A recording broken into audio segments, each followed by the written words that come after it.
Hola, hola, buenas noches. Eh, bueno, buenas noches a todos. Vamos a comenzar la clase de hoy. Eh, hoy nos toca ver el tema de arquitectura FTTH. Hola, buenas Bueno, noches. Buenas, ¿cómo te va, Pablo? Voy a compartir la pantalla.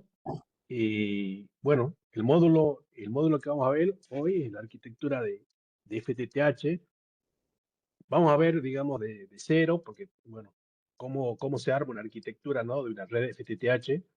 Esta es una clase también importante, digamos, para que este, entiendan, digamos, cada una de las partes de una red FTTH y bueno, veamos algunas cosas nuevas que están apareciendo. Bueno, acá en la primera diapositiva tenemos introducción a la FTTH y la evolución de las redes de acceso. Bueno, las redes de acceso son parte de la infraestructura de telecomunicaciones que conecta al proveedor de Internet con el usuario final. A lo largo del tiempo han ido evolucionando. Primero teníamos ADSL, eh, más o menos en los años 2000, con 20 megas. Después pasamos a cable coaxil en el 2010 con HFC hasta 100 megas. Y bueno, hoy llegamos en el 2020 con fibra óptica, que es el FTTH, que podemos tener hasta 1 gigabit por segundo de velocidad.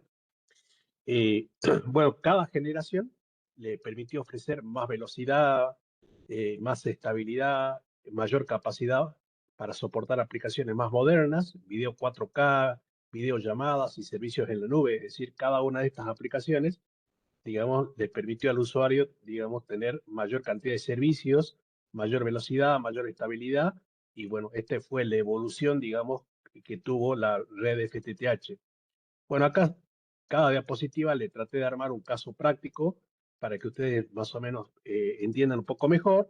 En este caso tenemos una familia que utilizaba ADSL de 10 megas y experimentaba cortes durante videollamadas. Al migrar de los 10 megas de la DSL a los 300 megas del FTTH, pudieron conectarse simultáneamente y sin generar pérdidas en la calidad de transmisión. Eh, el, el FTTH, digamos, permite, bueno, video 4K sin buffering. Recuerden que el buffering nosotros vimos ya en otra diapositiva, que era el relojito de arena que nos aparecía cuando cargaba una película.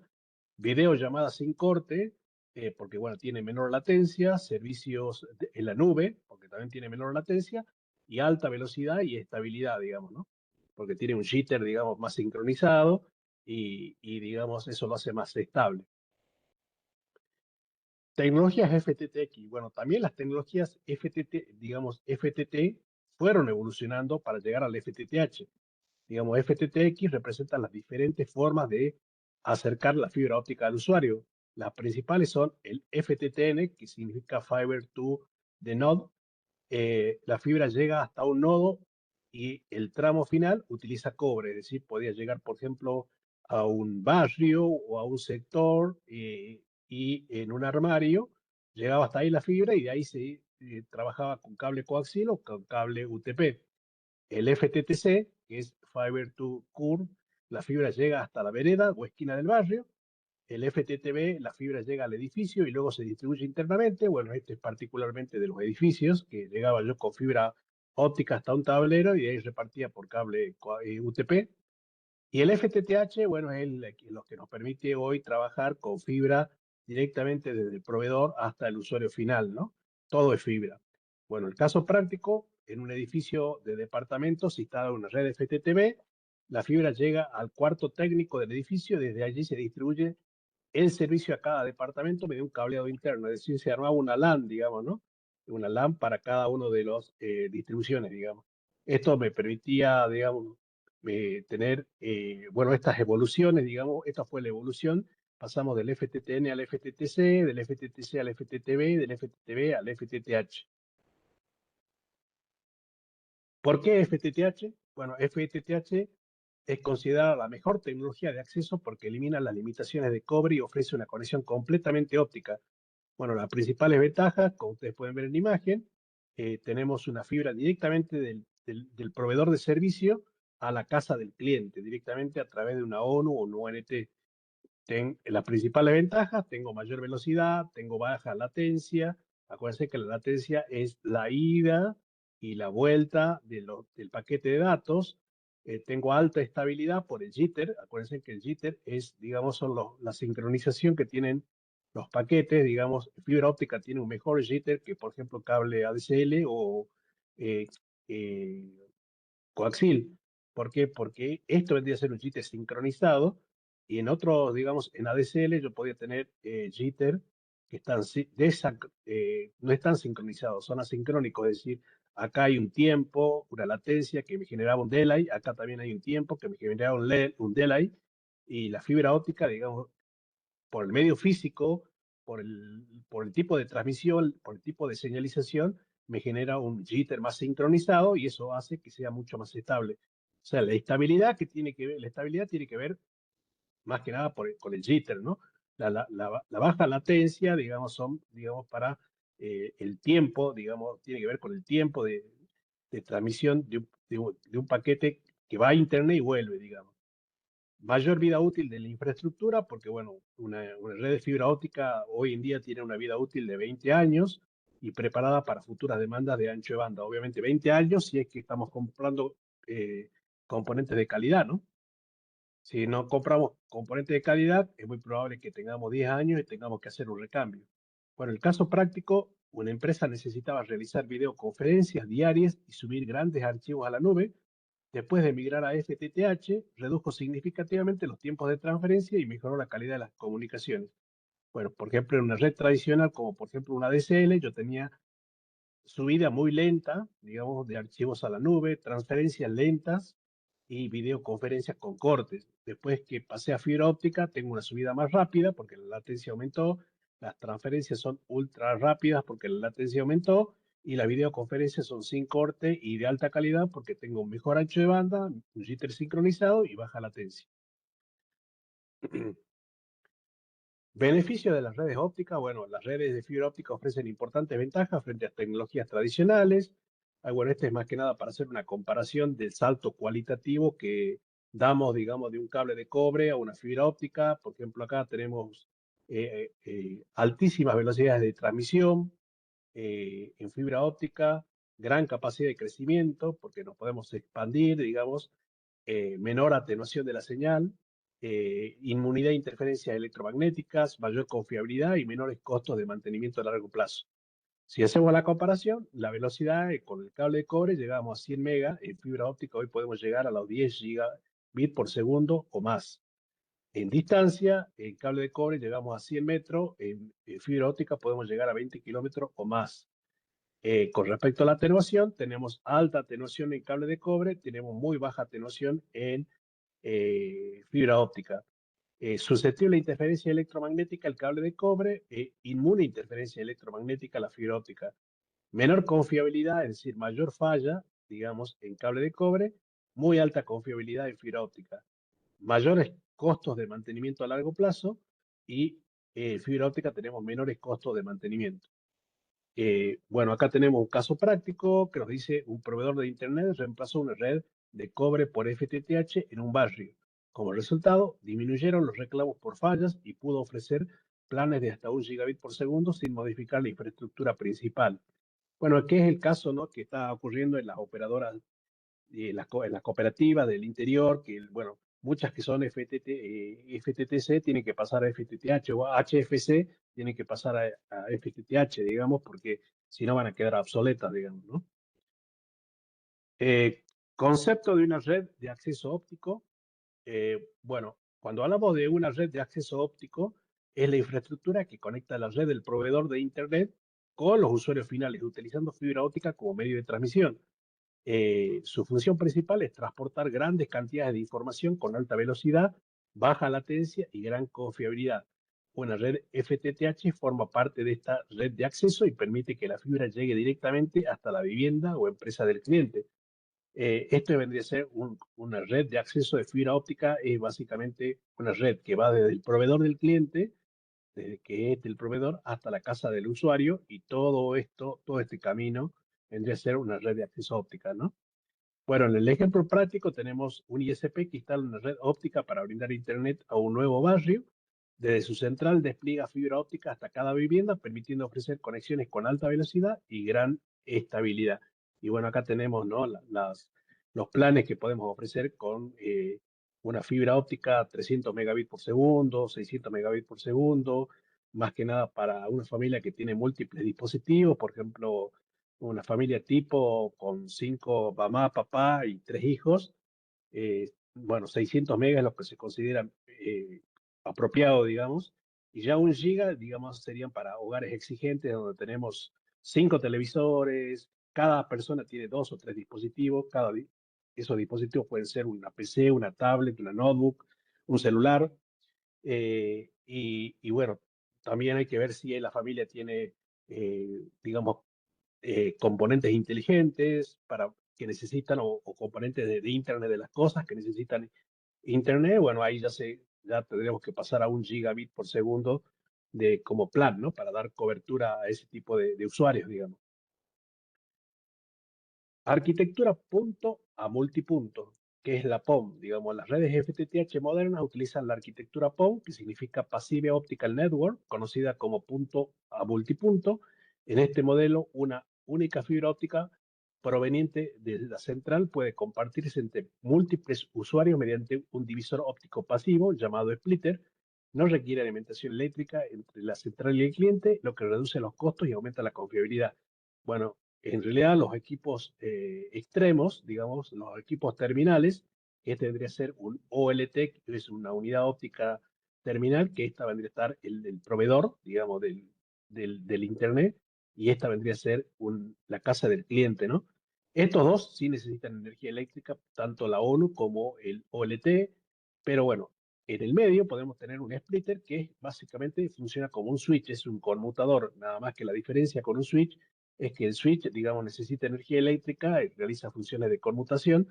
En cambio, el splitter es un dispositivo pasivo en donde me permite, digamos, que la potencia que entra por un hilo yo la puedo distribuir en varios hilos, ¿no? Como ya lo habíamos visto en otras presentaciones, digamos. Puedo tener, digamos, eso vendría a ser la función de un splitter, y lo más importante es que es pasivo, es decir, no necesita energía eléctrica para funcionar. ¿Cuáles son las características de esta arquitectura punto multipunto? Bueno, una OLT atiende múltiples usuarios, es decir, desde un puerto POM que yo tengo acá puedo atender a múltiples usuarios. Los splitters dividen la señal óptica, en este caso estoy dividiendo por 7, digamos, clientes. No existe equipos activos en la red de distribución, es decir, todo esto no tiene energía eléctrica, no necesita energía eléctrica y tiene menor costo operativo. Bueno, acá tenemos un caso práctico. Una OLT envía una señal óptica que pasa por un splitter de 1 en 16, permitiendo conectar 16 hogares utilizando solamente un pelo de fibra proveniente de la central. Es decir, sale un pelo de fibra de la central, llega hasta el splitter y el splitter reparte a 16 usuarios, digamos, la señal óptica, ¿no?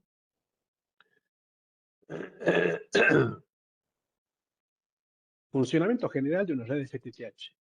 Bueno, el funcionamiento de una red FTTH consiste en transportar información mediante pulsos de luz desde la central del proveedor hasta el equipo instalado en la vivienda del cliente. Cada componente cumple una función específica para garantizar una comunicación confiable. Y bueno, tenemos el OLT, que ya dijimos que es el equipo de cabecera, que es el que manda la señal óptica, es decir, la luz, el generador de la luz, podremos decir, es el puerto de un OLT a través de un SFP. Llegamos a un ODF, que es un distribuidor óptico, que es básicamente, para que ustedes entiendan esto, es un organizador de cables, un panel, digamos, que nos permite organizar los cables. Después tenemos el feeder, que vendría a ser la red troncal, que vendría a ser, claro, el troncal, digamos, la fibra óptica DSS con la cual salimos a dar cobertura. Tenemos el splitter óptico, que es el que me permite multiplexar la señal óptica por 8 bocas, 4 bocas, 16 bocas, 32 bocas, depende del splitter que yo tenga acá. Tenés la red de distribución, que está compuesta por el CTO y la caja NAP. Bueno, el CTO y la caja NAP son dos términos que muchas veces la bibliografía lo ponen por separado, pero para que más o menos no se mezclen o no se confundan, el CTO, digamos, es básicamente la parte física y en la NAP es la parte funcional. Es decir, el CTO adentro tiene un splitter que lo hace funcional y eso se llama NAP. Pero el CTO es la parte física de afuera. Entonces, en alguna bibliografía van a ver CTO, como por ejemplo acá, este es un CTO, y adentro tiene, digamos, los splitters, y eso funcionalmente vendría a funcionar como NAP.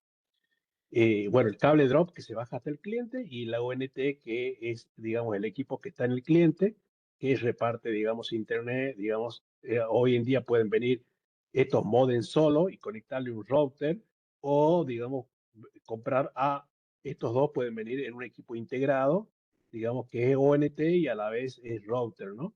Con distintas normas. Bueno, hoy en día están viniendo mucho la 802.11g, que es del Wi-Fi 3 que trabaja a 54 megabits por segundo.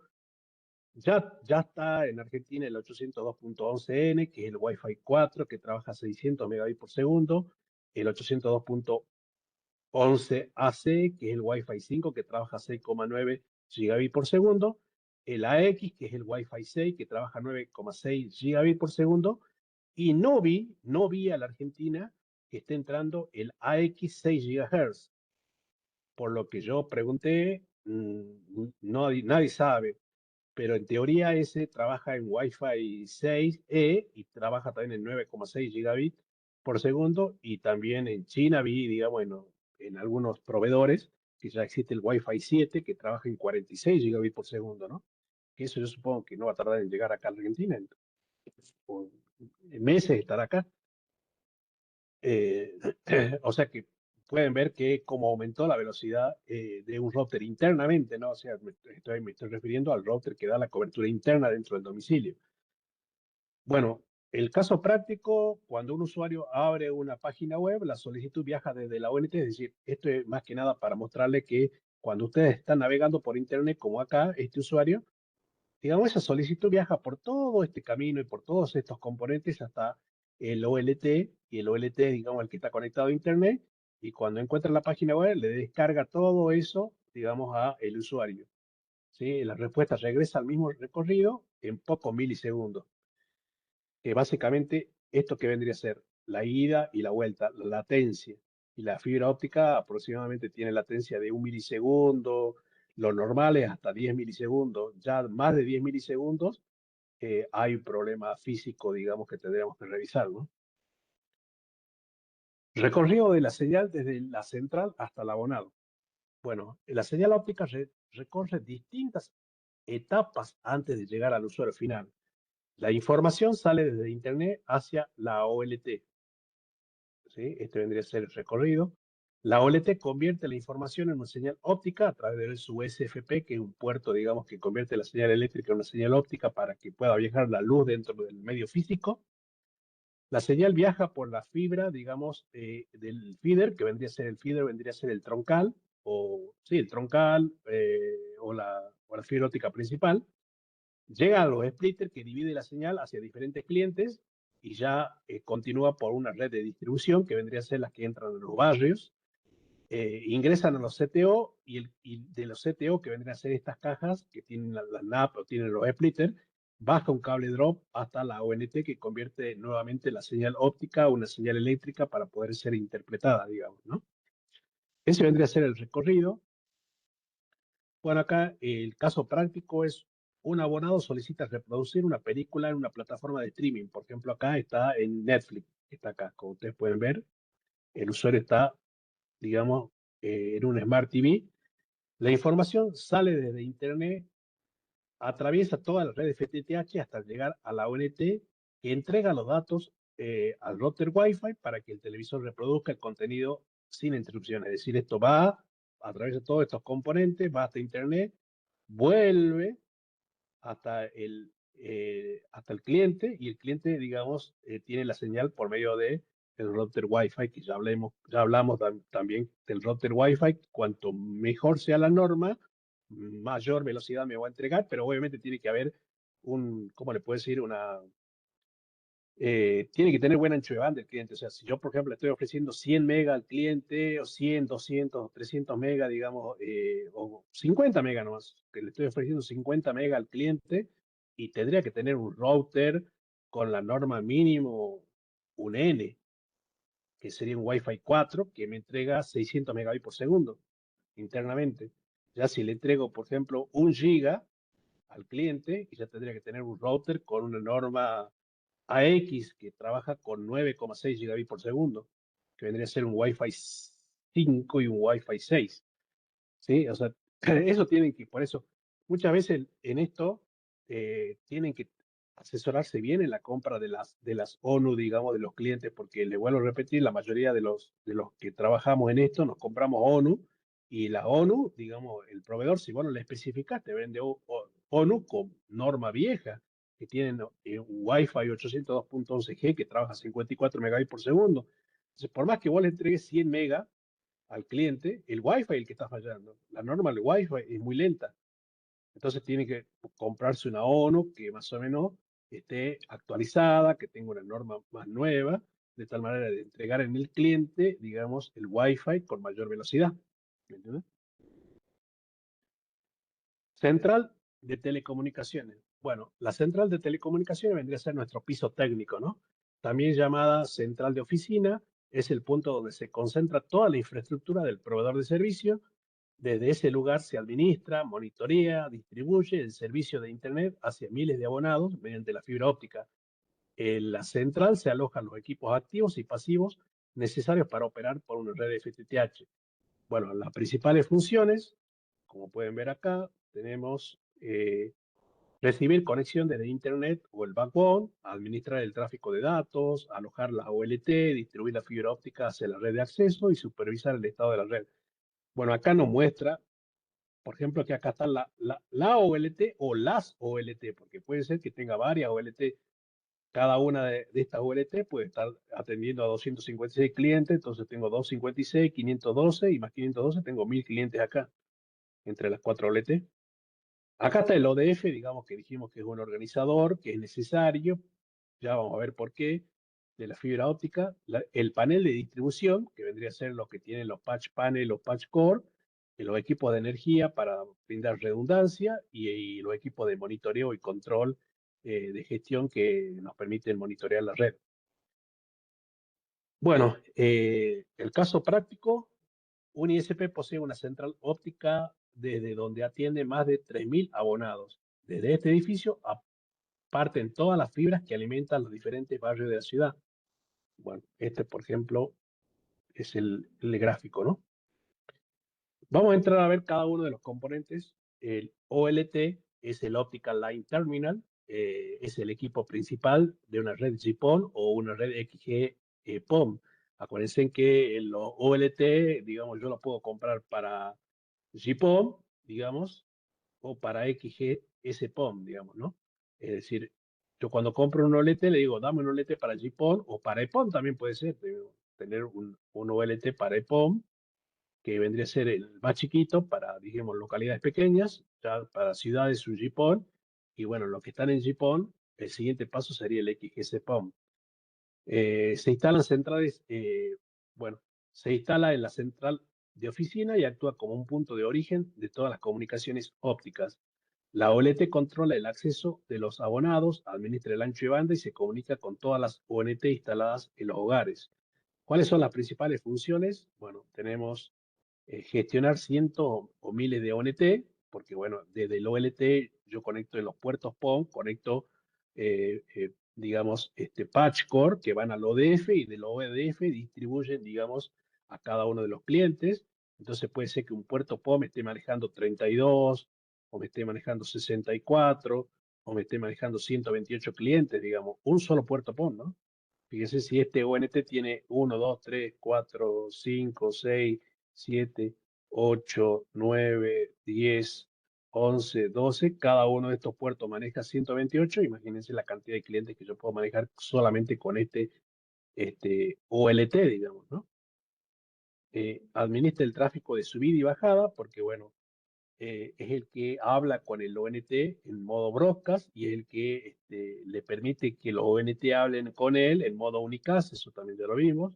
Autentica los equipos de los clientes, porque vimos también que los OLT hacen discovery, es decir, hacen descubrimiento de los clientes. Entonces yo le mando al técnico a instalar un ONT acá y Cuando lo enchufa, automáticamente esta OLT lo detecta. Lo detecta por la MAC y por el ID, el ID LLC, ¿sí? Que vendría a ser también como un código de identificación lógica. Y automáticamente lo detecta. Bueno, mando a otro técnico, conecta, enchufa el ONT acá, obviamente si es que en el cliente están los rangos dinámicos que necesita ese ONT para trabajar. Generalmente hagamos cuenta, si nosotros tenemos en el ONT, necesitamos que las ONT trabajen entre -8 y -28, y nosotros tenemos esa potencia acá, en este rango. Obviamente el ONT va a levantar y yo lo voy a poder identificar en el OLT.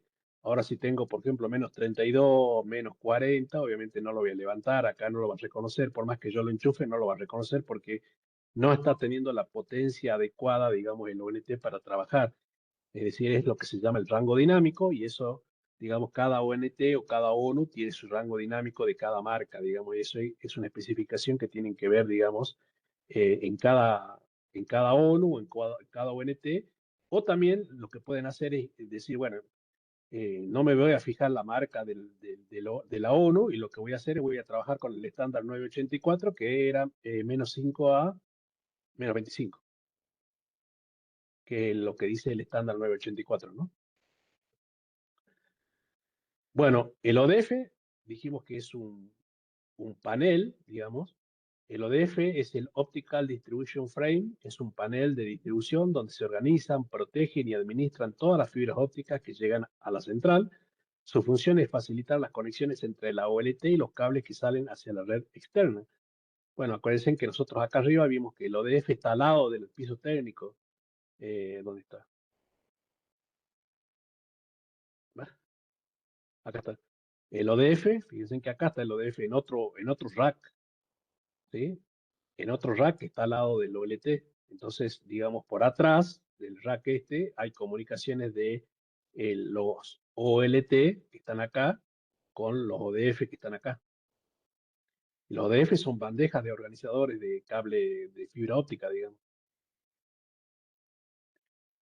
Bueno, estábamos acá. Bueno, ¿cuáles son los beneficios del ODF? Eh, Protección de las fibras, fácil de identificación de conexiones, orden en el cableado, mantenimiento más sencillo, posibilidad de realizar cambios sin afectar otros enlaces. Bueno, en el caso práctico, cuando se incorporó un nuevo barrio en la red FTTH, el técnico únicamente conecta una nueva fibra en el ODF sin necesidad de modificar el OLT. Eso es lo que nos permite, digamos, el ODF. Como es un organizador, yo la puedo tener organizados por barrio, por sectores, eh, eh, digamos, para no estar conectado directamente en el OLT. El patch panel, bueno, el patch panel óptico es un panel que permite interconectar diferentes fibras mediante adaptadores, facilita la organización del cableado y evita manipulación directamente los equipos activos. ¿Cuáles son las características? Eh, Utiliza adaptadores SC, LC, FC, permite cambios rápidos de conexiones, reduce los riesgos de dañar la fibra y facilita el mantenimiento de la red. Bueno, el patch panel, digamos que también es como si fuese una bandeja que tenemos también, digamos, en nuestro rack, y nos permite también, digamos, hacer la conexión, digamos, a través de distintos tipos de conectores y tener mejor organizado nuestro rack, digamos, nuestra distribución, digamos, ¿no? De fibra. Bueno, acá tenemos un caso práctico. Si un puerto de la OLT debe cambiarse por mantenimiento, el técnico solo desconecta y reconecta el patch core en el patch panel sin intervenir en el resto del cableado. Es decir, al tener, como pueden ver, están etiquetados, tienen etiqueta acá y tienen etiqueta acá. Entonces, digamos, yo si tengo que cambiar algo o tengo que limpiar, lo puedo identificar muy claramente, lo desconecto y lo vuelvo a conectar, ¿sí? O tal vez necesito cambiar la cupla porque está sucia o porque está teniendo mucha pérdida ese cliente o ese sector. Entonces, digamos, el patch panel es algo que nos permite, digamos, desconectar, conectar de nuevo o cambiar el patch core también, puede ser. El patch cord, bueno, el patch cord se refiere a este cable. Este cable es el patch cord. El patch cord son cables de fibra óptica de corta longitud utilizados para interconectar equipos, bueno, de central office, es decir, estos patch cords se utilizan para conectar el patch panel, el ODF y el OLT, digamos, ¿no? Tienen muy baja pérdida de inserción, alta calidad de fabricación, son de diferentes conectores que pueden ser SCAPC, que son los verdes, SCUPC, que son los azules, el LCAPC y el LSUPS, que se utilizan más que nada en data center, no tanto en ISP, y diversas longitudes según la instalación. Bueno, es decir, estos cables que, digamos, son los patch cord, son cables que tienen un conector. Bueno, estos conectores se los pide y estos cables son de distintas longitudes. Puedo pedir de 2 metros, de 3 metros, de 6 metros, ¿sí? Es decir, lo pido conforme yo lo necesite, digamos, el largo, la longitud. El caso práctico, durante la instalación de la nueva tarjeta GPON, el técnico utiliza un patch cord SCAPC de 2 metros para conectar el puerto óptico de la OLT al ODF. Organización y administración de fibras. Bueno, una correcta organización de las fibras ópticas es fundamental para garantizar la confiabilidad, facilitar el mantenimiento y reducir errores durante las tareas técnicas. Una buena administración permite localizar rápidamente cualquier enlace y minimizar el tiempo de reparación ante una falla. Bueno, como pueden ver, digamos, todos estos cables están etiquetados con la norma que es 606. Nosotros vimos,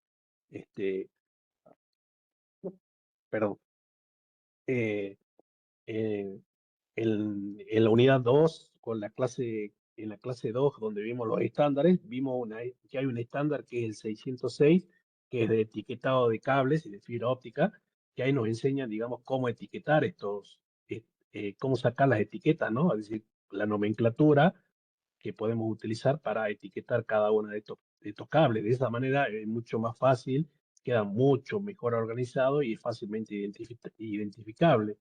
Esta buena organización nos permite etiquetar cada fibra, mantener radios mínimos de curvatura, como pueden ver acá. Esto vendrían a ser los radios mínimos de curvatura, los que están acá. Utilizan bandejas organizadoras, que vendrían a ser estas que están acá, digamos, estas bandejas organizadoras. Separar cables de alimentación y de distribución, es decir, más que nada de alimentación eléctrica y de distribución, documentar cada conexión y mantener limpio el área de trabajo y los conectores. Bueno, durante el caso práctico es durante una avería, el técnico identifica rápidamente la fibra correspondiente. Por eso, Marcelo, para etiquetar, cada uno, digamos, puede utilizar una nomenclatura propia, digamos.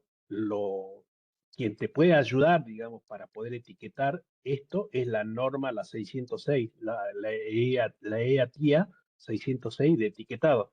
Eso está en la clase 2 de fibra, que cuando vimos estándares, vimos que hay una norma de etiquetado. Entonces yo puedo decir, por ejemplo, la nomenclatura que yo voy a utilizar vendría a ser la primera sigla me va a indicar, digamos, el sector, la segunda me va a indicar el barrio, el tercero me va a indicar la cuadra y el cuarto me va a indicar el cliente. Entonces esa puede ser una norma mía, pero bueno, para que te puedas asesorar mejor, estaría bueno que investigues o leas un poco de lo que es la norma 606, que te da muchas opciones, digamos, para etiquetar. Y bueno, después hay una etiquetadora de esto, ¿no? Hay etiquetadoras que se compran en Mercado Libre, no son caras y te permiten etiquetar, digamos. Bueno, acá estamos etiquetando. Bueno, ¿cuáles son los beneficios? Mayor confiabilidad de la red, mantenimiento más rápido y eficiente, menos errores humanos y una red preparada para escalar y una mejor experiencia para el usuario final. O sea, esto es 100% recomendable, chicos. No, me ha tocado casos en donde he tenido que ir a ver, digamos, y la verdad que por cómo estaba esto no me quería meter en problemas, digamos, porque organizarlo realmente era un dolor de cabeza. Entonces, no sé si eso era el problema, ¿no? Porque puede ser que acá que los conectores estén sucios, que las cuplas que están atrás de los conectores estén sucias, pero si no están etiquetados no puedo identificar, no puedo rastrear, no puedo hacer la trazabilidad. por ejemplo, el barrio X está teniendo alta pérdida. Bueno, ¿cuál de estos es el barrio X? No puedo hacer la trazabilidad. Entonces, esto es muy importante que se organicen y vean la forma de etiquetar. Lo mismo en las cajas NAP, cuando bajan al cliente, bajo al cliente López, bajo al cliente Luna, bajo al cliente Mamaní, bueno, también tienen que estar etiquetadas, porque cuando hay un problema en esa caja NAP, no sé cuál es el cable que va al cliente López, no sé cuál es el cable que va al cliente Luna y no sé cuál es el cable que va al cliente Mamaní. Entonces, siempre es recomendable el etiquetado. Función de la red feeder. Bueno, acá vamos a hablar de lo que es el troncal, ¿no? De la red de alimentación. La red feeder o red de alimentación es el primer tramo de la red FTTH que conecta la central de oficina con los puntos de distribución óptica, donde posteriormente la señal será dividida hacia abonados. Su principal función es transportar grandes cantidades de información con la menor pérdida posible utilizando cables de fibra óptica de alta capacidad. ¿Cuáles son las características? Tenemos, une la central con la red de distribución, transporta múltiples fibras ópticas, recorre largas distancias, es la columna vertebral de una red FTTH y debe ofrecer alta disponibilidad y confiabilidad. Es decir, es de nuestro piso técnico, es la fibra óptica que sale hasta el splitter. Ese es el feeder. Ese feeder, normalmente en un ISP pequeño, es por aire, es decir, ese feeder, esa fibra óptica es una fibra de 24, 48 pelos que puede estar, digamos, en postes en una instalación aérea. Pero conozco ISP, digamos, uno en Mendoza en particular, que tiene más de 500.000 usuarios. O sea, muchísimo. Y ellos, digamos, tienen esta parte, no salen con un pelo de 24 y de 48, creo que salen con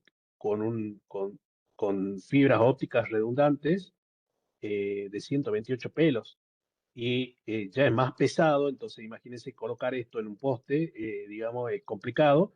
Entonces, esto va en forma subterránea, desde el OLT hasta los splitters o donde comienza la red de distribución, va en forma subterránea, digamos, por el tema del peso, ¿no? de las fibras ópticas. Eh, bueno, acá tenemos un caso práctico. Un ISP instala una red feeder de 12 kilómetros para conectar su central de oficina con un barrio nuevo. Desde este enlace principal se alimentan posteriormente varias zonas de distribución que brindan servicio a clientes y usuarios. Bueno, esta vendría a ser la oficina central, que bueno, si la fibra no es muy pesada, comienzo a tirar, digamos, fibra por los postes y si es muy pesada, tengo que pensar en una instalación subterránea o soterrada.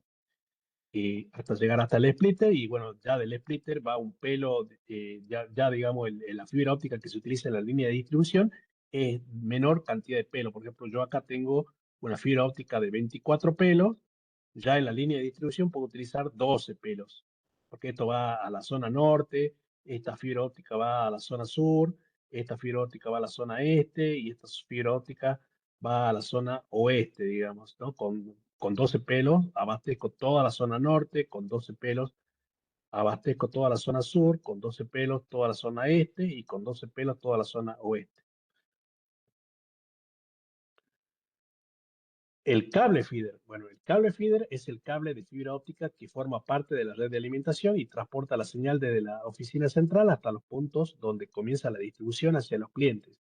Estos cables poseen una gran cantidad de fibras para permitir futuras ampliaciones sin necesidad de reemplazar la infraestructura. Bueno, este vendría a ser una fotografía de un cable feeder, en donde, como pueden ver, tiene el revestimiento, tiene la armadura anticorrugado, tiene lo que es el aramida. eh, claro, es la fibra troncal. Tiene los buffers y cada buffer tiene 12 o 24 pelos. ¿Sí? Esto vendrían a ser los buffers y cada buffer tiene 12 o 24 pelos, digamos. Bueno, entonces, generalmente el troncal siempre puede ser de 24, 48, 96, 144, 288 fibras, digamos, ¿no? Si es hasta 48, se puede hacer instalación aérea. Si ya es más, todo esto se puede hacer instalación subterránea. Es diseñado para instalaciones aéreas y subterráneas, alta resistencia mecánica y ambiental, baja atenuación óptica y preparado para largas distancias. Obviamente que este revestimiento que vendría a ser la parte exterior va va a cumplir funciones diferentes si va en postes o va en forma subterránea.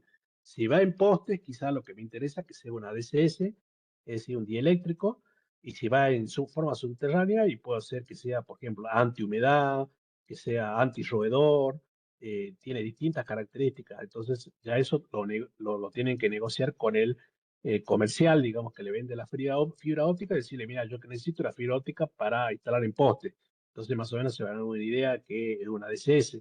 O necesito una fibra óptica para instalar de forma subterránea y ahí, digamos, va a tener en cuenta otros aspectos, ¿no?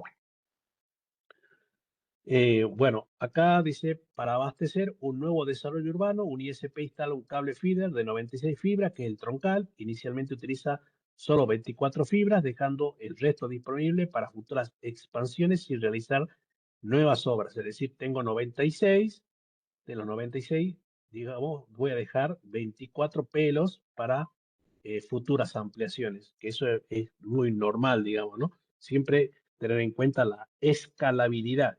La escalabilidad es que yo no voy a hacer la instalación o voy a hacer la planificación de la instalación de fibra óptica solamente para 2 barrios, porque bueno, esos 2 barrios son los que pretendo cubrir. Pero la idea es que yo tengo que pensar al futuro, que quizás pueda ir a 2 barrios más o a 3 barrios más. Entonces siempre tener, digamos, comprar, digamos, el troncal, que es el que me da la alimentación principal, que, digamos, con futuro, es decir, con que tengan, no sé, 24 pelos de sobra o 12 pelos, digamos, de sobra para poder hacer futuras ampliaciones, digamos. Bueno, esto vendría a ser las cámaras y registros, que vendría a ser lo que, como estamos hablando del feeder, del troncal, es lo que vendría a ser que se coloca en forma subterránea, ¿no? Es decir, este vendría a ser el cable en forma subterránea y se utilizan cámaras y registros. Son estructuras instaladas a lo largo de la red feeder que facilita el acceso a la fibra óptica para realizar empalmes, inspecciones, mantenimiento y ampliaciones. También protegen los cables frente a factores ambientales y daños mecánicos. Es decir, estas cajas están en la tierra, como pueden ver así, bajo tierra, y obviamente sirven para poder hacer ampliaciones de la fibra óptica, permiten el acceso a infraestructura, facilitan el mantenimiento, protegen los cables ópticos, organizan recorridos subterráneos y reducen los tiempos de reparación. Bueno, esto, digamos, tiene que estar planificado, obviamente, que cuanto mejor esté planificado, digamos, yo voy a tener menos problemas en solucionar problemas, en solucionar cualquier inconveniente, porque fíjense en que acá está la fibra óptica y están los buffers acá, en esta charola, y cuando hay un corte, digamos, del troncal, el troncal es el que alimenta todos los barrios. Entonces yo tengo que solucionar el problema en el troncal porque no es que un barrio está caído, porque si un barrio estaría caído sería la fibra óptica de distribución, pero lo que está caído, digamos, son todos los barrios y precisamente ¿por qué? Porque hay un corte en el troncal, entonces estas cajas o estas cámaras me permiten hacer reparaciones, fusiones, empalmes para poder reparar de forma más rápida el troncal que es el que me alimenta toda la ciudad, ¿no? Bueno, eh,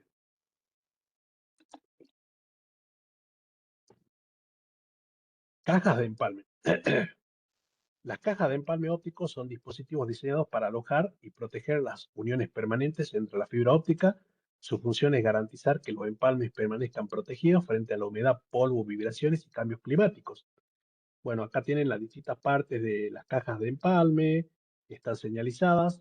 Tenemos entradas de sujeción de cables, organizador de fibra óptica, empalmes por fusión, protegidos con manga termocontraíble, que vendría a ser estos empalmes que están acá. Y bueno, tenemos un sellado estanco, digamos, para evitar que entre el agua, ¿no? Con goma, acá, con goma. Eh, Protege los empalmes por fusión, mantiene los radios de curvatura adecuados, aptas para exteriores, sellados contra agua y polvo y permiten futuras intervenciones técnicas. Caso práctico, al extender la red hacia un nuevo sector de la ciudad, el técnico realiza un empalme entre los cables feeder utilizando una caja de empalmes estanca, asegurando la continuidad del servicio y la protección de las fibras. Bueno, un tema importante para aclarar acá. Cuando doy este tema, generalmente los alumnos confunden los empalmes de derivación con la sangría. para que ustedes entiendan, yo salgo con una fibra de 12 pelos, vamos a hacer de cuenta del piso técnico, ¿no? Yo salgo con una fibra de 12 pelos. Esos 12 pelos serían el azul, bueno, el naranja, el verde, el marrón, el gris, el blanco, el rojo, el negro, el amarillo, el violeta, el rosa y el magenta, o el turquesa. Es decir, esto vendría a ser los 12 pelos.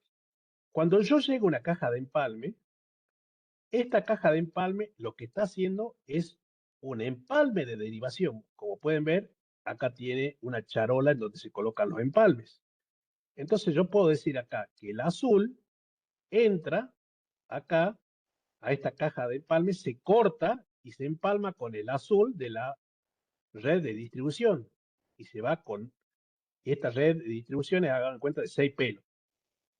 Esta es una fibra de 12 pelos, que es el troncal, y esta es una fibra de distribución de 6 pelos. Entonces estamos hablando de dos fibras distintas, y la caja de empalme me sirve para hacer, digamos, el empalme de el pelo azul con el azul de la red de distribución. Los otros pueden hacer sangría, es decir, pueden entrar a esta caja de empalme y volver a salir y seguir su recorrido. Y entonces yo no sé, en la esquina del barrio A dejo el azul, luego me voy al barrio B y dejo el naranja, es decir, el naranja estaría con otra caja de empalme acá y con una fibra óptica de distribución al barrio B. Sigo y acá dejo el verde, que vendría a ser el tercer pelo, y fusiono el verde con el verde de la fibra óptica que me da distribución a la zona este. Sigo, digamos, con el feeder, y en la próxima caja de empalme dejo el marrón, que vendría a ser el cuarto pelo, y lo fusiono con el marrón de la línea de distribución que va a la zona oeste. Y de esa manera ya tengo cubiertas las cuatro zonas: norte, sur, este y oeste. ¿Me entienden? Y esto, lo que estamos haciendo acá, esto cuando hablamos de fusión, eso se llama empalme de derivación. Y cuando los demás pelos que entran a la caja de empalme entran, no se cortan, sino que entran y vuelven a salir, es decir, acomodo el buffer por como está acá, entran y vuelven a salir, eso se llama sangría. Entonces, no confundir el empalme de derivación con la sangría. Ahora, una pregunta que me hicieron, que también viene a este tema, es qué pasa si yo vengo con el troncal, con los 12 pelos, entro a esta caja de empalme y corto los 12 pelos. Y no hago sangría, corto los 12 pelos y obviamente voy a fusionar el azul con el azul.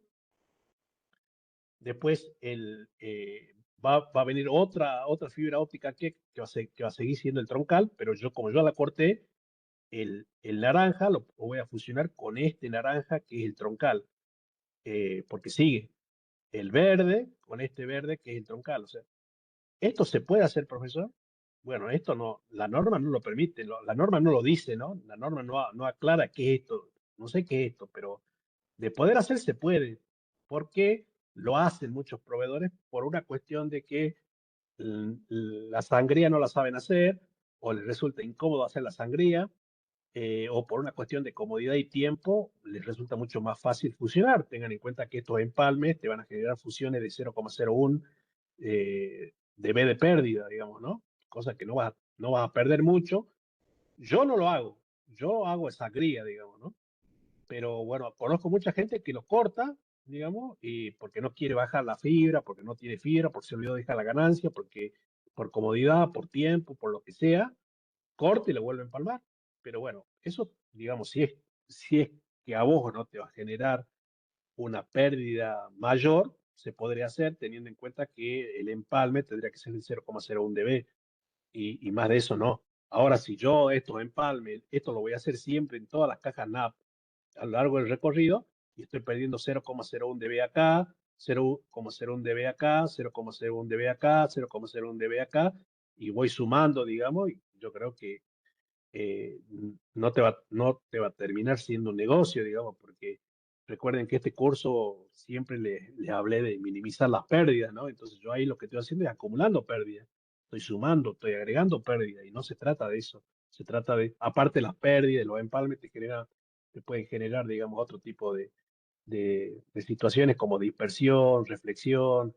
Bueno, que yo no recomiendo hacerlo, ¿no? Pero de que hay mucha gente que lo hace, lo hace. Para eso la norma habla de la sangría, ¿no? Y aclara muy bien lo que es el empalme de derivación y la sangría. Bueno, las rutas principales de la fibra óptica, las rutas principales de fibra son los recorridos planificados por donde se instalará la red feeder, desde la central de oficina hasta los distintos sectores de cobertura. El diseño de estas rutas busca minimizar costos, facilitar el mantenimiento y garantizar la continuidad del servicio. ¿Cuáles son los aspectos a considerar al elegir las rutas, digamos?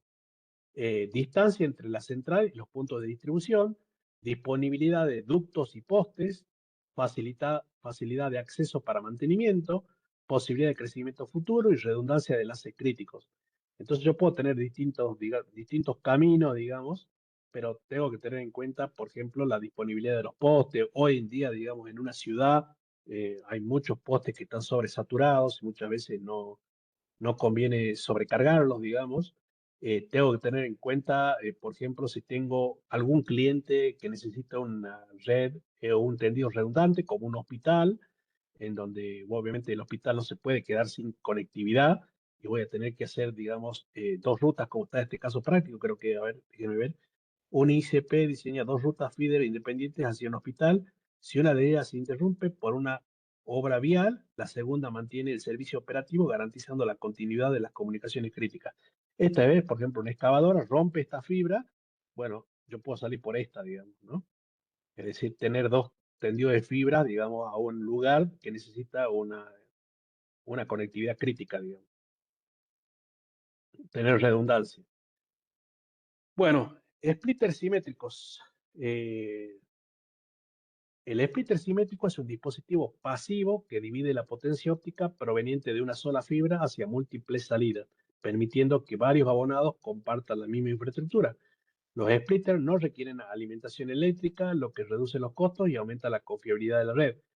En las redes FTTH modernas se utilizan principalmente splitters PLC por su excelente estabilidad y baja pérdida. Bueno, el splitter es un dispositivo pasivo que lo que hace es repartir la potencia, es decir, la potencia que ingresa por acá, la reparte, digamos, entre los distintos pelos que sale acá en forma proporcional, uniforme e igualitaria, digamos, ¿no? ¿Cuáles son las características? Son dispositivos totalmente pasivos, no necesitan energía eléctrica, dividen la señal óptica, no amplifican la luz, funcionan en ambas direcciones, es decir, en downstream y upstream, y es compatible con, bueno, acá faltaría EPON, GPON, XGPON, no, acá está EPON, EPON, está bien. Bueno, el caso práctico, una OLT envía una única señal óptica hacia un splitter, permitiendo brindar internet simultáneamente a varios clientes del mismo barrio, como podría ser este, ¿no? Principios de funcionamiento de un splitter PLC. Acuérdense que cuando hablamos de PLC son splitters simétricos. Los splitters PLC distribuyen la potencia óptica de manera uniforme entre las salidas. Entonces, por ejemplo, tenemos una entrada de 1 watt y en un splitter de 1 en 4, cada uno va a salir, como es uniforme, va a sacar 0,25 watts. Es decir, este un 25%, un 25%, un 25% y un 25% en un splitter de 1 en 4. Es decir, entra acá 100% y en cada uno de estos sale un 25%. Bueno, esto me permiten los splitter PLC, me permiten distribución uniforme, baja pérdida de inserción, alta estabilidad térmica, larga vida útil y bajo mantenimiento. El ejemplo práctico en una red de chipón, un splitter PLC instalado en un ACTO divide la señal para alimentar 4 viviendas cercanas con la misma calidad de servicio. Relaciones de divisiones ópticas. Bueno, esto es más que nada orientativo. Esta parte es orientativa, es decir, en esta parte lo que le quiero mostrar es normalmente, usualmente, dónde se utilizan cada uno de estos splitters. Bueno, acá nos dice los splitters ópticos dividen la señal proveniente de una fibra óptica en múltiples salidas. En esta sección se presentarán las relaciones de 1 en 2 y 1 en 4. Como pueden ver, un splitter de 1 en 2 se utiliza para, en casos que yo necesite redundancia, para hacer pruebas de laboratorio. Por ejemplo, este va a un cliente y acá yo puedo colocar un OTDR para medir. Se utiliza en algunos grandes clientes o el inicio de una cascada de un splitter. La señal se divide en 2 salidas, en donde cada una de las salidas tiene un 50% y un 50%. Los splitters de 1 en 4 se utiliza normalmente o usualmente en pequeños edificios, en algunas empresas, en barrios rurales con pocos usuarios y en la primera etapa de una división en cascada. Bueno, esto habla de los tipos de topologías que yo puedo hacer en una infraestructura FTH, que eso al último lo van a ver, en la última parte está. Bueno, los splitters de 1 en 8, el splitter de 1 en 8 divide una fibra en 8 salidas, representa un excelente equilibrio entre la capacidad y pérdida óptica. Se utiliza normalmente en CTO, digamos, de urbanizaciones pequeñas, de acuerdo a la densidad. Por ejemplo, puede ser una cuadra que tenga baja densidad, 20 familias. De esas 20 familias, obviamente las 20 no se van a conectar, pero puedo tener, digamos, un splitter de 1 en 8 para dar cobertura a 8 familias de esas 20. Barrios con baja densidad, urbanizaciones privadas y una primera etapa de divisiones en cascada. La ventaja, baja atenuación, fácil crecimiento y excelente rendimiento óptico. Los splitters de 1 en 16, bueno, ya es uno de los más utilizados en FTTH, sobre todo en GPON. Bueno, este de 1 en 8 es más utilizado en EPON, porque bueno, recuerden que en EPON es para menor cantidad de usuarios, ¿no? En GPON ya se utiliza 1 en 16, que ofrece un excelente compromiso entre cobertura y presupuesto óptico. Y bueno, obviamente tengo un pelo de fibra y salen 16 pelos para repartir a 16 clientes, digamos. Eso se utiliza en CTO urbanas, en barrios residenciales, en redes GPON estándar y en distribución secundaria. La ventaja, buena capacidad, pérdida moderada, fácil administración. Y en 1 en 16 está perdiendo 13 dB, debe tener una pérdida. El de 1 en 8, el de arriba, tenemos 10 dB. Eso está en el cuadrito de la norma 984, que no la hemos visto, pero la vamos a ver en algún momento. Los splitters de 1 en 32, bueno, es probable también muy utilizado en los ISP de GPON. Permite conectar un número importante de usuarios manteniendo el presupuesto óptico adecuado. Se utiliza más que nada en redes urbanas, es decir, donde ya tenemos mayor cantidad o mayor densidad. Por ejemplo, una cuadra que tenga 30 familias, barrios completos, arquitecturas GPON tradicionales, diseño de alta eficiencia. Las ventajas, excelente relación costo-usuario, muy utilizado en operaciones comerciales y fácil escalabilidad. Si no me equivoco, este 1 en 32 me genera 17 dB de pérdida. Sí, 17 dB de pérdida. Bueno, 1.64 y 1.128 no son muy comunes, pero sí lo soporta GPON. GPON soporta hasta 64. 128, en realidad, la norma no habla de 128, pero yo conozco gente que lo tiene. Tiene splitter de 128 en GPON y anda bien. Pero la norma solamente menciona hasta el 1.64. Al 1 en 128 lo menciona para XGS-PON, que vendría a ser lo que sigue del GPON. Acuérdense siempre que el EPON es el primero, que es para localidades pequeñas, el GPON para ciudades, y lo que sigue del GPON es el XGS-PON. Bueno, fíjense en que acá nos dice que el 1.64 se utiliza para redes GPON de alta densidad, grandes urbanizaciones, ciudades con alta concentración de usuarios. El 1 en 128 para redes XGS-PON, operadores de gran escala y redes con equipos ópticos de alta sensibilidad. Bueno, ubicaciones de los splitters dentro de una red FTTH. Bueno, los splitters pueden instalarse en distintos puntos de la red según la arquitectura diseñada por ILSP. Las ubicaciones más comunes son: puede instalarse dentro de la oficina central, es decir, puede estar en el rack donde está el OLT, sí puede estar. ¿Por qué? Porque puedo yo necesitar bajar las pérdidas, entonces, o bajar la potencia, digamos, bajar la potencia y entonces un splitter puede que yo lo trabaje, digamos, en el piso técnico, que esté en el OLT, donde está el OLT, digamos. En el gabinete de distribución, en las cajas de empalme, en la CTO y en los nodos de distribución. Bueno, acá tenemos un gráfico de las posibles ubicaciones, por ejemplo, en la oficina central, digamos, en el ODF o en el gabinete interno, en los gabinetes de distribución cercanos a las áreas de cobertura, en las cajas de empalme, digamos, utilizadas en empalmes de cable de feeder, en los CTO, digamos, en las cajas terminales ópticas, la ubicación más común para atender a los usuarios finales, y en los nodos de distribución, ubicados en los postes o cámaras subterráneas, digamos. Esos son los lugares donde habitualmente puedo colocar splitter, es decir, tengan en cuenta que los splitters lo tienen que manejar como una fusión o como un empalme. Necesita protección mecánica, no puedo dejar un splitter colgado, digamos, en la fibra óptica al aire libre. Sí o sí tengo que estar, tiene que estar dentro de una caja, dentro de una caja de empalme, dentro de una caja, dentro de una CTO, dentro de un ODF, dentro de una central de oficina, en algún lado tiene que estar, digamos, protegido el splitter, ¿no? Bueno, también están los splitters asimétricos. También la norma habla de los splitters asimétricos. Un splitter asimétrico es un dispositivo pasivo que divide la potencia óptica en porcentajes diferentes entre sus salidas. A diferencia de un splitter simétrico, donde todas las salidas reciben la misma potencia, en un splitter asimétrico, una salida recibe una mayor cantidad de energía óptica y la otra una menor. Esta característica permite derivar una pequeña parte de la señal para monitoreo, medición o servicios específicos sin afectar significativamente la transmisión principal. Como pueden ver, a diferencia de los simétricos, este splitter asimétrico puede tener, por ejemplo, un pelo en donde estoy sacando el 90% de la potencia y el otro pelo que estoy sacando un 10% de la potencia. Ahora, fíjense en lo que dice acá, que esto, la norma, en teoría, nos dice que este tipo de splitter es utilizado para medición o para laboratorio.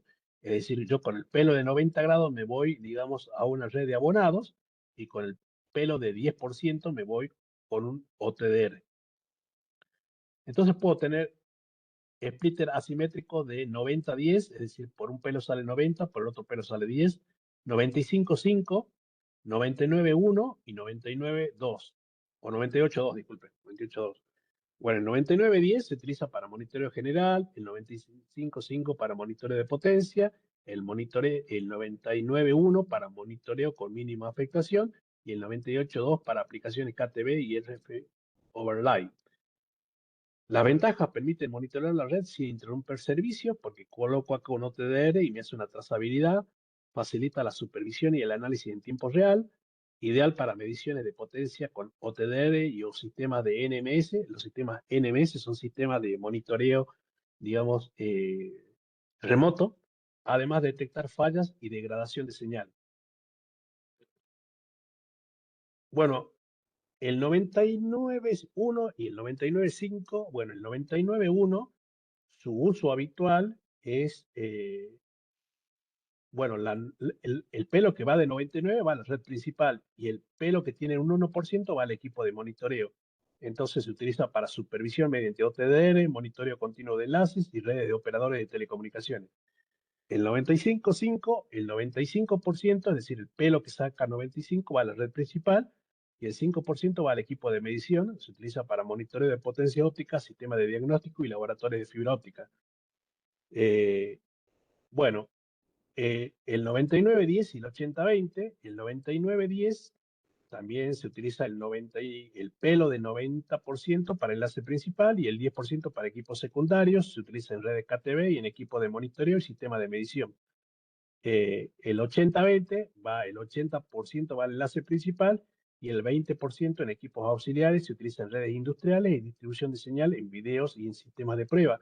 Fíjense que no solamente puede haber un OTDR, puede haber un analizador de señal también para monitorear los sincronismos, digamos, ¿no? El 70-30 y el 60-40, bueno, el 70-30, el pelo del 70%, puede haber para enlace principal y el 30% para equipo secundario. El 60, bueno, el 70-30 se utiliza en laboratorios, en investigación y en equipos de prueba. El 60-40, el 60% para enlace principal, el 40% para segundo equipo. Se utiliza en redes industriales, equipos de respaldo y banco de ensayos ópticos. Por ejemplo, acá tengo una fuente óptica y tengo un 70-30, y el 70 va a un receptor de prueba y el 30% a un analizador de espectro óptico. Como pueden ver, la norma habla de los splitters asimétricos, pero todos en forma de laboratorio, los asimétricos, ¿no? Por lo tanto, nos deja entrever que solamente el FTTH utiliza splitters simétricos, no asimétricos. Pero también ustedes pueden investigar. El asimétrico se puede utilizar, la norma no habla de utilizar estos splitters en FTTH, pero los asimétricos se los utiliza también en FTTH. De hecho, acá en la Argentina, claro, lo utiliza, digamos, ¿no? Splitters asimétricos andan, funcionan, tiene que tener, claro, las redes desbalanceadas, tiene que tener un presupuesto óptico, digamos, mucho más personalizado, mucho más acotado. Y mucha gente o muchos proveedores lo utilizan, digamos. Mi recomendación en particular sería trabajen mucho tiempo con splitters simétricos y con presupuesto óptico, que es un tema que no hemos visto todavía, que lo vamos a ver en dos clases o en la clase que viene, no me acuerdo. Y después comiencen a trabajar con el splitter asimétrico, porque el presupuesto óptico en redes desbalanceadas se calcula de otra manera, digamos, ¿no? Se calcula por tramo, eh, y conozco mucha gente que ha comenzado a trabajar con splitters asimétricos para poder solucionar problemas que tenían de larga distancia, de potencia, y en realidad en vez de eh, solucionar esos problemas los ha empeorado, digamos, ¿no? Entonces, digamos que no, no se, no se no es recomendable trabajar con splitters asimétricos si no tienen experiencia en presupuesto óptico con splitters simétricos. Eh, pero sí está bueno señalar también que eh, hay proveedores que trabajan y hacen uso de los splitters asimétricos eficientemente y funciona perfecto, como por ejemplo Claro, ¿sí? Porque tienen una planificación, digamos, muy personalizada, muy ajustada y funciona bien, digamos, ¿no? Porque, digamos, para utilizar los splitters asimétricos, como pueden ver, son distintas medidas que viene de 70-30, 60-40, 90-10, 80-20, entonces yo puedo llegar a necesitar y puedo tener un esquema como este. Salgo del OLT y me voy con un splitter asimétrico y coloco un splitter de 1 en 2 acá. Con el de 90 me voy a la red troncal y con el de 10 bajo y coloco un splitter de 1 en 8 y reparto a los clientes. Con este de 90 sigo, coloco otro splitter asimétrico de 80-20. 80 sigo con la red principal y el de 20 baja y coloco otro splitter de 1 en 8 y reparta clientes. Este sigue el troncal, hace 10 kilómetros más, tengo un splitter de 1 en 2, este sigue con el de 90 y con este de 10 bajo y reparto con un splitter de 1 en 16.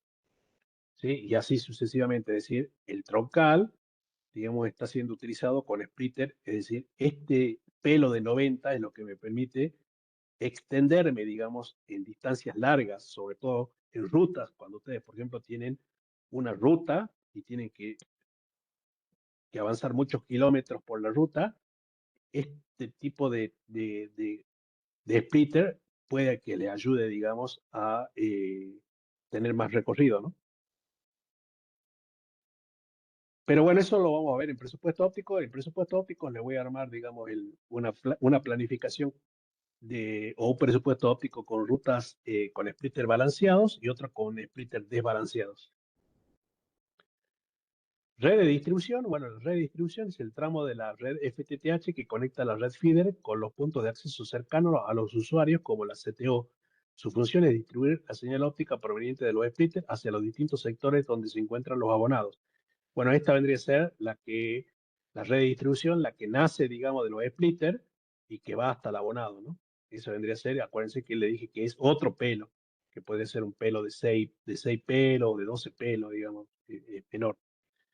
Cables de distribución. Los cables de distribución transportan la señal óptica desde los splitters hasta las cajas CTO o NAP distribuidas en la zona de cobertura. Y bueno, ahí tenemos, digamos, un cable, digamos, que de menor densidad, puede ser de 12, 24. La instalación es aérea, generalmente subterránea muy raro, digamos, salvo que tenga no sé, un pelo de 72 o 96 y recién podría ser subterránea, pero generalmente es aérea, alta resistencia a condiciones climáticas, baja atenuación y fácil de identificación mediante el código de colores. Bueno, el código de colores, digamos, siempre ustedes se tienen que guiar, que si yo tengo que utilizar en una fibra óptica que llega, primero voy a utilizar el azul, porque es el primer color. Luego voy a utilizar el naranja, luego voy a utilizar el verde, luego voy a utilizar el marrón, luego voy a utilizar el gris. Es decir, tienen que seguir la norma. No puedo yo colocar cualquier pelo, porque si no sería un desastre. Sí, si yo sigo la norma, yo sé que en este poste está el azul, yo sé que en este poste está el naranja, yo sé que en este poste está el verde, yo sé que en este poste está el marrón, porque seguí la norma. Entonces, cualquier técnico que vaya va a saber, digamos, qué color de pelo está en ese poste. Si no, la otra opción es que el técnico suba la escalera, abre la caja NAP y vea qué pelo está fusionado, pero eso puede perder mucho tiempo, digamos, ¿no? Y eso es por consecuencia de no haber seguido la norma, digamos. Bueno, los empalmes ópticos, que eso es un tema que ya lo vimos, digamos. El CTO, bueno, el CTO es la caja terminal óptica, es el punto donde finaliza la red de distribución y comienza la conexión individual hacia cada abonado mediante un cable drop. Dentro del CTO pueden encontrarse adaptadores ópticos, conectores y en algunos diseños splitter. ¿Cuáles son las funciones? Conectar los abonados, proteger conectores y empalmes, porque como pueden ver tiene empalmes y conectores, facilita las nuevas altas y bajas y simplifica el mantenimiento. Pueden tener, según el splitter que yo tengo acá o según la NAP que yo tenga acá, pueden tener 8 puertos, 16 puertos, 24 puertos. La caja NAP, bueno, como yo les comentaba, el CTO y la caja NAP son dos términos que se utilizan, pero el CTO hace referencia a la caja física, digamos, ¿no? Y la NAP hace referencia a todo lo que está dentro. Es decir, esto hace referencia a algo físico y la caja NAP hace referencia a algo funcional, es decir, la multiplicación. La NAP es el punto de acceso desde el cual se realizan las conexiones final de los abonados de la red FTTH. En muchos países el término NAP se utiliza como sinónimo de CTO, aunque algunos fabricantes diferencian ambos equipos según el diseño y la capacidad. Desde la NAP parte el cable drop que llega directamente hasta la ONT del cliente. Las funciones son punto de conexión del abonado, distribución ordenada de las fibras, protección de conectores ópticos, facilitar altas y bajas de mantenimiento. Bueno, el CTO es el nombre más utilizado en Latinoamérica. NAP es una denominación frecuente en documentos técnicos y fabricantes internacionales, pero es básicamente lo mismo. Bueno, el cable drop es el tramo final de la red FTTH que conecta la CTO o NAP con la vivienda o comercio o empresa del abonado. Su función es transportar la señal óptica hasta las rosetas ópticas donde posteriormente se conecta la ONT. El cable drop está diseñado para soportar las condiciones ambientales del exterior y garantizar la conexión confiable. Tenemos las características, es el último tramo de la red FTTH, contiene generalmente uno o dos fibras. Bueno, acá en Argentina se vende hasta cuatro, creo. Es decir, hay drop hasta de 4 pelos, digamos.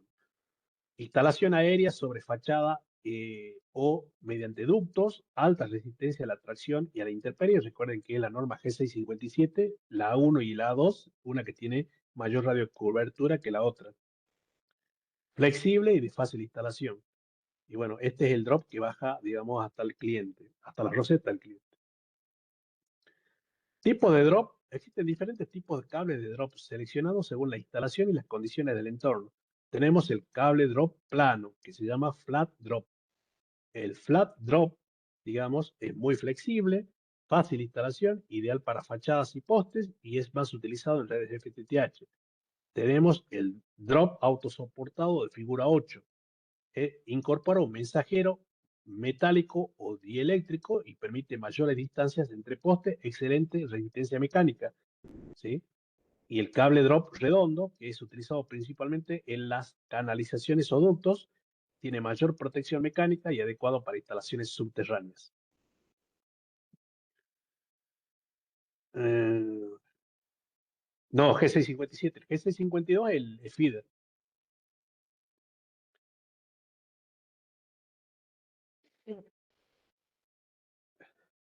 Bueno, tenemos los herrajes de sujeción de drop. Los herrajes de sujeción son los accesorios mecánicos que permiten fijar el cable drop a postes, fachadas o estructuras garantizando la instalación segura y ordenada. Su correcta selección evita esfuerzos excesivos sobre la fibra óptica y prolonga la vida útil de la red. Bueno, acá tengo un poste y acá tengo las distintas imágenes, digamos, de los herrajes. Por ejemplo, el 1, este que está acá, digamos, soporte para postes, que es un fleje metálico. El 2, que es este que está acá, es el gancho tipo J, que es este que está acá. El 3, que es este que está acá, es el gancho tipo P, que es este que está acá. La abrazadera, que es el 4, ¿dónde está? Bueno, este no está el 4, pero las abrazaderas metálicas, que son estas que están acá, la ménsula de anclaje, que vendría a ser esta que está acá, y el soporte para fachada en la vivienda, que es este que está acá. Bueno, estos herrajes que aseguran, y siempre estamos hablando de herraje de drop, ¿no? De drop, de sujeción de drop. Aseguran el cable drop evitando movimientos y esfuerzos innecesarios, resistente a la intemperie y corrosión, instalación rápida y segura y prolongan la vida útil del cable, digamos. Tenemos, además de los herrajes, grapas y tensores. Las grapas y tensores permiten sujetar el cable drop y mantener la tensión adecuada durante la instalación, evitando daños mecánicos o deformaciones. Estos elementos son fundamentales para garantizar la estabilidad del tendido aéreo. Tenemos grapa de anclajes, grapa de suspensión, grapa tipo cuña, grapa plástico para cable plano y un tensor. Bueno, acá en la gráfica solamente está el tensor y las grapas de anclaje, nada más que nos permiten hacer una mejor sujeción. Mantienen la tensión del cable, evitan la formación de flechas excesivas y reducen el esfuerzo sobre la fibra. Y bueno, la roseta, que es lo que está en el lado del cliente, la roseta es el punto final de la terminación de la fibra óptica dentro de la vivienda o empresa. En ella se conecta el cable drop con un patch cord óptico que posteriormente enlaza con la ONT, además de proteger la fibra y facilitar futuras tareas de mantenimiento y reemplazo de equipos. Las funciones eh, de esta roseta es proteger la terminación óptica, organizar el excedente de cables, facilitar la conexión de la ONT y permitir inspecciones de mantenimiento, permitir inspecciones y mantenimiento. Las buenas prácticas: instalar en un lugar accesible, evitar radios de curvaturas reducidos, es decir, adentro, evitar radios de curvaturas excesivos, mantener los conectores limpios, porque bueno, como pueden ver, el drop viene de acá, yo le coloco un conector, una cupla, hembra, y acá entra el, el patch core esta que va al ONT, ¿no? No ejercer tensión sobre la fibra. Bueno, generalmente en FTTH los conectores que se utilizan son SCA-EPC, el material es plástico de alta resistencia, como pueden ver acá. Hay algunos que tienen, digamos, apertura total y otros que tienen apertura horizontal, otros apertura vertical. Instalación sobre la pared, la capacidad de 1 o 2 puertos y la protección es tapa abatible antipolvo. ¿Es recomendable, profesor? Sí, es recomendable. ¿La norma lo exige? La norma lo exige. Yo conozco mucha gente que lo saca porque genera mucha pérdida. ¿Por qué? Porque, bueno, tengan en cuenta que acá dentro de la roseta, si no tienen un buen técnico, puede ser que doble mal el cable y me esté generando mucha pérdida, que la cupla esté sucia, que el conector esté sucio. Entonces, directamente de la bajada que hacen de la NAP, lo conectan directamente al ONT. No es lo que dice la norma, no está permitido eso, ¿no? Inclusive conozco operadores de cable que tienen así, trabajan así. Lo que dice la norma es que tengo que bajar a una roseta, sí o sí, y de la roseta tengo que mandar acá. Pero bueno, una forma de darme cuenta es que esto no me puede generar ni un dB de pérdida. Es decir, desde que baja acá, coloco el power meter acá y mide, supóngase, menos 20. Hago el armado de esta roseta, coloco el patch core al ONT y mido de nuevo acá y me dice menos 21, estaría dentro de un parámetro normal, que haya pérdida de 1 dB de acá a acá. Pero si de acá ya mide menos 25, hay algo mal. Algo está mal. O el patch core es malo, o está doblado mucho acá, o la cupla estaba sucia, o los conectores están sucios. Algo está mal. No puede generar 5 dB de pérdida. Bueno, ONU Y la ONT son equipos que reciben la señal óptica proveniente de la red FTTH y la convierten en señales Ethernet para que puedan ser transportadas a un dispositivo del usuario. En las instalaciones residenciales, el equipo más utilizado es la ONT, ya que integra las funciones necesarias para conectar a Internet, telefonía IP y, en algunos casos, televisión. Funciones principales: convertir la señal óptica en datos de Ethernet, porque tiene puertos de Ethernet, autenticarse con OLT mediante su número de serie o el LLID. Bueno, acá está, está mal esto, es LLID. Entregar conectividad a los dispositivos del cliente y monitorear el estado del enlace óptico. Bueno, los routers Wi-Fi generalmente, digamos, es cuando ustedes tienen un ONU que hace de bridge, digamos, y no tiene router Wi-Fi, entonces tienen que conectar un patch cord que vaya acá a este router Wi-Fi, pero eso ya prácticamente ya no se usa, ¿no? Hoy en día vienen ONU, digamos, que son router también, digamos, todo integrado, digamos, ¿no? Pero si tuvieran que usarlo, digamos, tendrían que tener en cuenta que este router sea norma nueva, digamos, para poder tener una mejor velocidad y estabilidad dentro de la casa del cliente, digamos, ¿no? Que sea dual en 2.4 y 5 GHz. Bueno, instalación domiciliaria. La instalación domiciliaria comprende todas las tareas necesarias para conectar la red FTTH desde el exterior de la vivienda hasta el equipo del cliente. El objetivo es realizar una instalación segura, ordenada y que facilite futuras tareas de mantenimiento. La etapa de instalación, digamos que cubre una instalación: conectar el cable drop desde el CTO o NAP, fijar el cable mediante rajes y grampas, instalar la roseta óptica en el interior, conectar la ONT mediante un patch cord, configurar y probar el servicio y verificar los niveles de potencia óptica y funcionamiento de Internet. Buenas prácticas: respetar el radio de curvatura de la fibra, sobre todo en las rosetas. Mantener limpios los conectores ópticos, evitar tensiones sobre el cable drop, identificar correctamente los equipos instalados. Todo eso comprende la instalación. El esquema de conexión del abonado: el recorrido de la señal óptica finaliza en la vivienda del cliente, donde la ONT convierte la luz en datos digitales que luego son distribuidos por un router hacia todos los dispositivos conectados. Este esquema representa el funcionamiento completo de una red FTTH desde la central de la oficina hasta el usuario final. Tenemos el recorrido: la OLT, digamos, genera y administra la señal óptica, la red feeder transporta la señal hacia la zona de cobertura, el splitter divide la señal entre varios usuarios, la red de distribución lleva la señal a la CTO o caja NAP, el cable drop conecta la red con la vivienda, la roseta óptica termina la fibra dentro del domicilio, el ONT convierte la señal óptica en Ethernet y el router Wi-Fi distribuye la conexión a todos los dispositivos. Y acá en esta última parte es muy importante, porque esta última parte les explica las distintas topologías que podemos utilizar en una red FTTH. Esta es una topología árbol.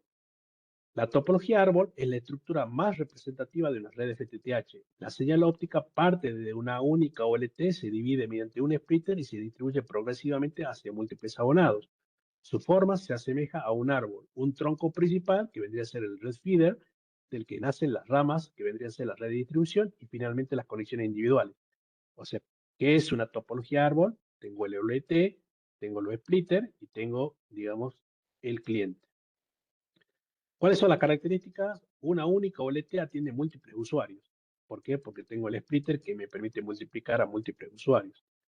Utiliza splitter óptico, facilita la expansión de la red, reduce la cantidad de fibras necesarias, es la topología más utilizada en GPON.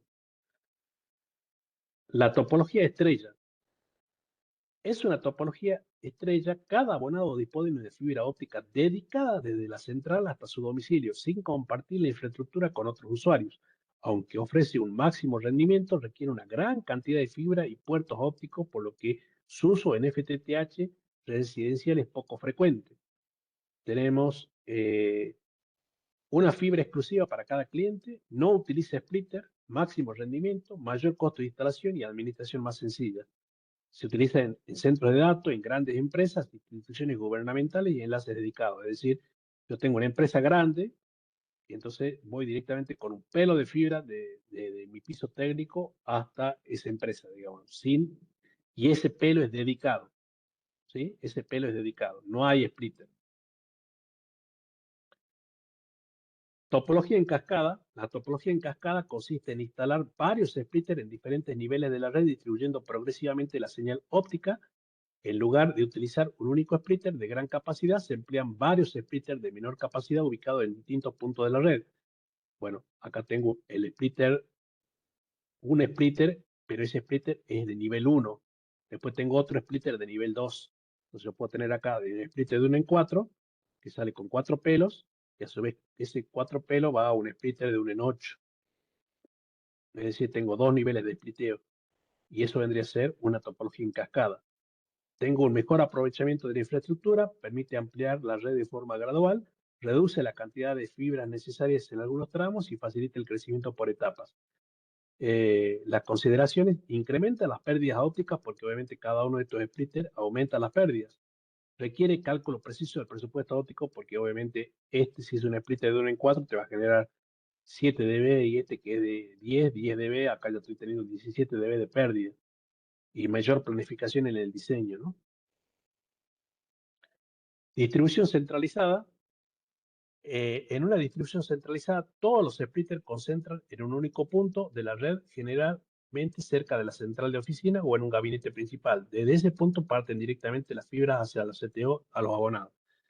Bueno, que es la estructura centralizada, sí utiliza splitter, pero ese splitter está en el piso técnico.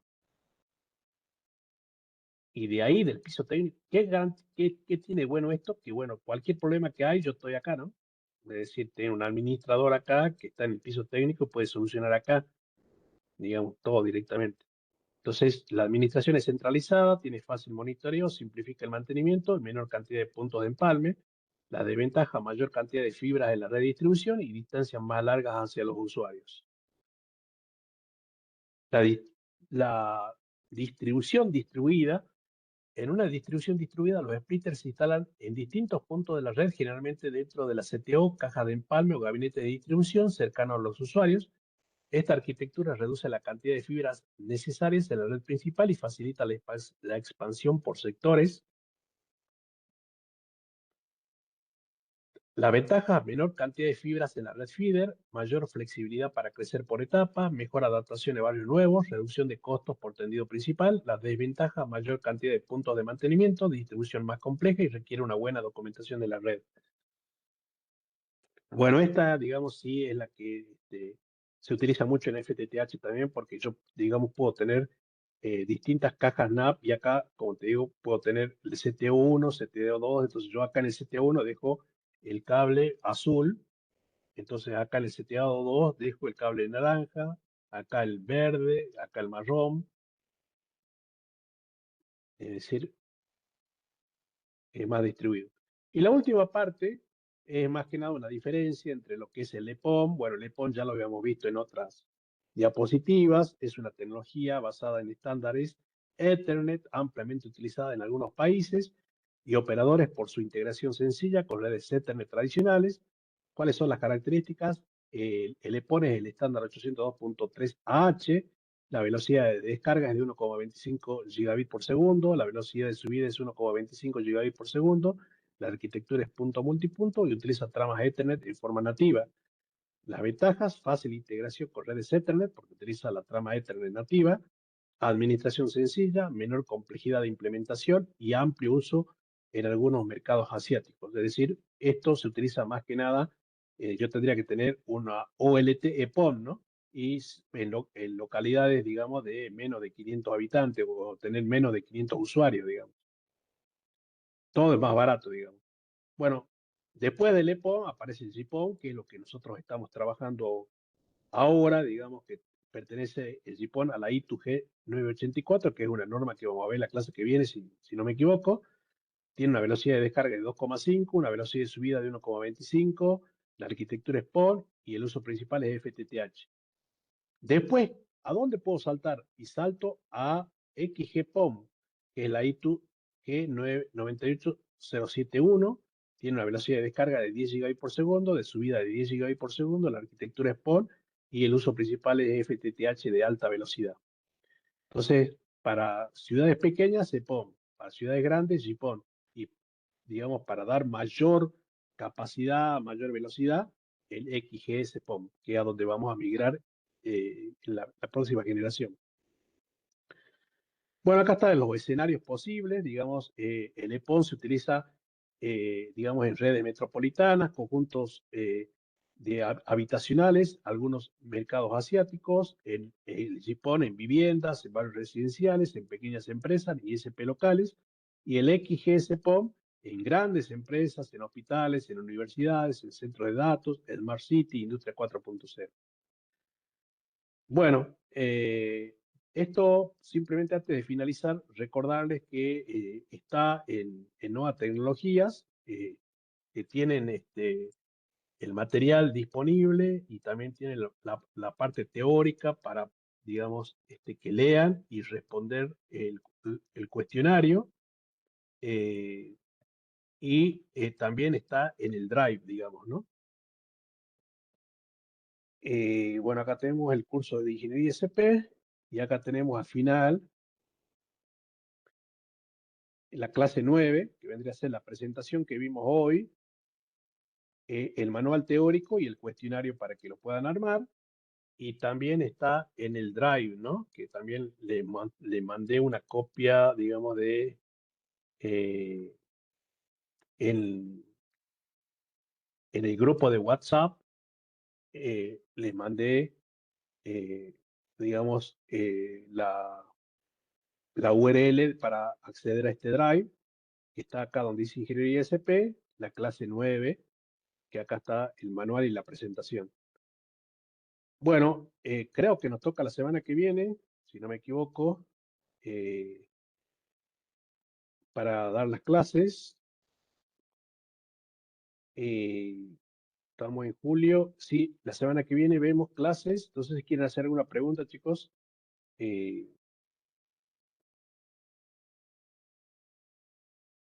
Tal vez, digamos, me comunique con ustedes por mail para enviarle la URL, digamos, de las clases y ya cortemos el tema del canal del WhatsApp, porque, digamos, en el canal de WhatsApp hay mucha gente que ni la conozco, digamos, ni siquiera paga y bueno, se agregó al canal y está teniendo acceso gratuito a las clases, digamos. Y, bueno, si bien no es un precio muy caro, digamos, entiendan que es pago, digamos, ¿no?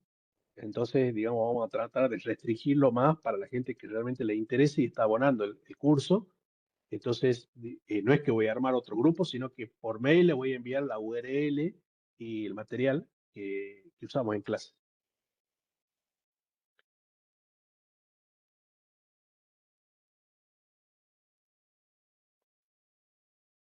Bueno, si no tienen preguntas, seguimos la clase que viene. Buenas tardes, nos vemos.